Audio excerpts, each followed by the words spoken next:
I've reported recently on many countries starting to build out more and more EV chargers and on a huge acceleration of charger rollouts in China, Australia, the United States, and Europe. But there is an issue here. It's an interesting one. Hello, my friends. Welcome to the channel. Fantastic to see you here. Great to have you. If you haven't already subscribed, make sure you do so that you'll get notifications in your feed for further future videos. And if you've already subscribed, thank you guys. I really appreciate your support. Now, there's 3 countries in Europe that make up 70% of all charging stations throughout the entire continent of Europe. Just 3 countries have 70% of all charging stations. Now, the question is, will this disparity hinder EV adoption? Now, I don't think it will, for one key reason, and I'll mention that in a minute. But first, major metropolitan areas in European countries have already implemented low emission zones to curb pollution. Some already have future diesel and gas-powered vehicle plans in place as well. Now, despite extensive legislation on high-polluting vehicles and obviously fines being given out to automakers for not meeting emissions targets, which Tesla has taken advantage of by selling ZEV credits to make, well, let's be honest, they've made billions of dollars through other companies having to pay them for these ZEV credits. It's been great for Tesla. In fact, it's been great for you as well because it's helped to speed up the adoption of EVs. But electric vehicle infrastructure is still lagging behind in quite a number of countries. A European Association of Automobile Manufacturers, ACEA, study highlights the electric charging stations disparity among European Union countries. Now, apparently, according to this report, guys, the Netherlands, France, and Germany have more than 70% of the European Union's public charging modules. Now, Holland, the Netherlands, accounts for 67,000. France has 46,000, and Germany has 44,500. Now, after these 3 leading countries, who are actually all doing very well in their charging rollout, the next highest country in the European Union is Italy with only 13,000. So Germany, in 3rd place, has nearly 4 times as many charging points as Italy in 4th place with only 13,000. Sweden is next in 5th place with 10,000. Now at the complete other end of the spectrum, Cyprus, Malta, Lithuania, Bulgaria, Greece, and Romania all have less than 500 charging stations. Of course, every house in those countries has its own charging station, unless it's not connected to the grid or doesn't have any electricity to that house. But 99% of houses do in those countries. So, of course, people can still charge their EV, but we're talking about charging points here that are available for you if you have an apartment, for example, and it's hard to access the power in your apartment, or if you just want to use a charging station when you're on a road trip, etc. Now, the ACEA's study lays out the economic differences between the EU members. But the crazy thing is that the Netherlands have only 0.8% of the EU's landmass, but they're responsible for 30% of the electric charging kiosks. That's crazy.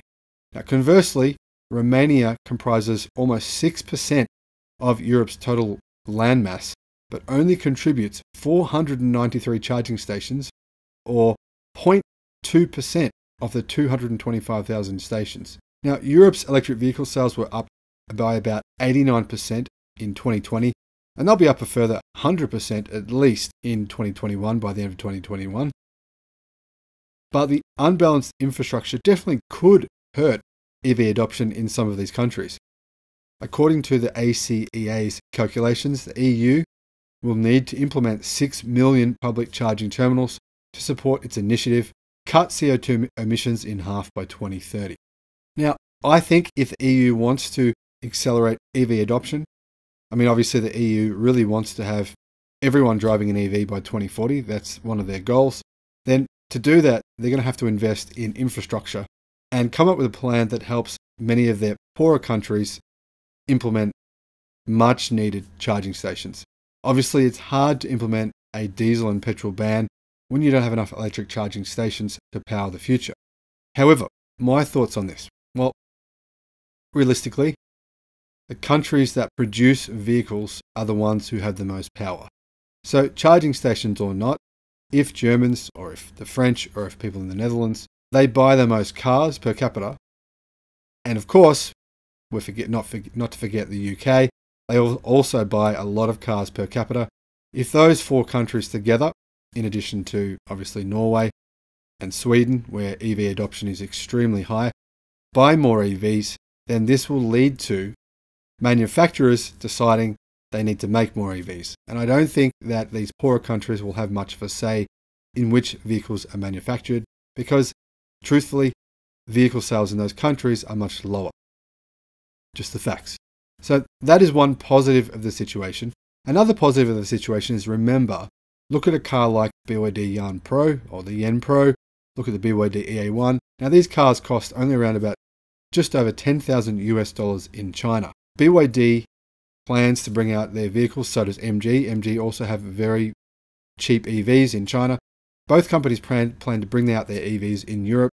And you can just imagine how this might change the story for many of the countries who couldn't previously afford EVs.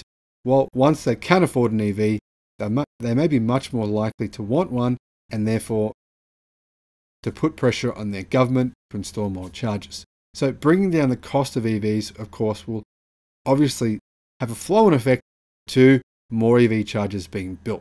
So this brings up the question, should we subsidize EVs? Now I know many of you think we shouldn't, and many of you think we should. I personally think we should. The reason for that is, well, there's a number of reasons, but one of those is, how many times have you been stuck in traffic and wound down your window or pressed your electric window button, brought your window down, and then gone, whoa, that smell. Or maybe you didn't even bring your windows down. Maybe it just filtered in through your air system, and you realized you were sucking in the fumes from a diesel and petrol vehicle. And then you Googled, does diesel or petrol, gas, cause cancer? And you realize that it does. I think it's a pretty good idea to incentivize not getting cancer. And hey, maybe you're going to say, well, I'm not going to get cancer, and maybe you won't. But remember, what happens? What weakens your immune system? Lots of things. Carcinogens are one of them. Of course, you may not get cancer, your friend may not, but you may get a myriad of other issues which could have been prevented by having cleaner air. I think incentivizing cleaner air is the way to go. So, yes, I agree with subsidies. I do think electric vehicle subsidies make sense for that reason alone, and of course a number of other reasons. Guys, thank you for watching the channel. I look forward to seeing you on the next one. Bye-bye.